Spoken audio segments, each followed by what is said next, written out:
লিগের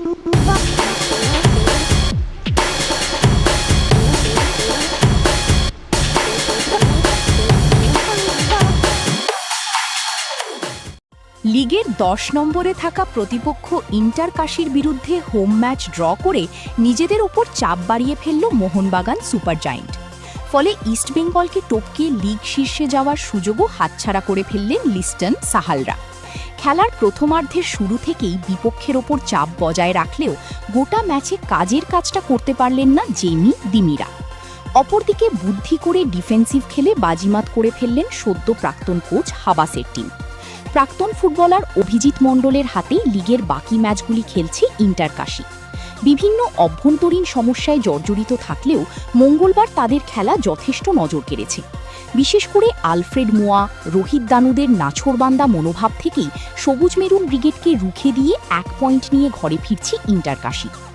ম্যাচের ৮ মিনিটে বক্সের মধ্যে সাহালের শট জোরে হওয়ায় বারের ওপর দিয়ে উড়ে যায়। ৯ মিনিটে বিরাট সুযোগ মিস করে ইন্টার কাশী। মোয়া বল সাজিয়ে দিয়েছিলেন বক্সের মধ্যে। মোহাম্মদ আফিজ ফাঁকা গোলে বল গোলে ঠেলতে পারেনি। তাছাড়া প্রথমার্ধের শুরু থেকেই মোহনবাগানের বল রোটেশন যথেষ্ট স্লো ছিল।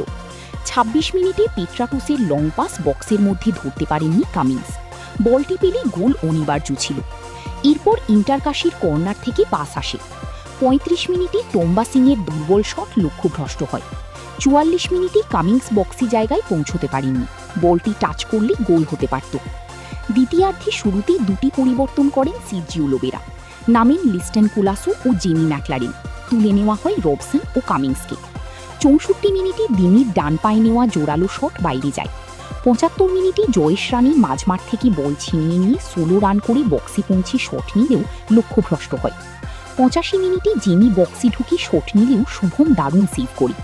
এরপরই কর্নার থেকে ক্রসে টম অলরেড হিট করলেও বল বাইরে চলে যায়। ৯২ মিনিটে পাল্টা আক্রমণে রোহিত দানু মোহনবাগানের বক্সে বল নিয়ে একা পৌঁছে গিয়েছিলেন, কিন্তু শট বাইরে চলে যায়।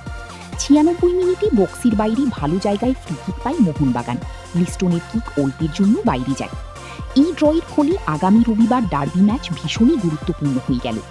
ওই ম্যাচেই নির্ধারিত হতে চলেছে ইস্টবেঙ্গল না মোহনবাগান চিরপ্রতিদ্বন্দ্বী কোন দলের হাতে ট্রফি আসবে। এখন থেকেই বড় ম্যাচের পারদ চড়তে শুরু করবে।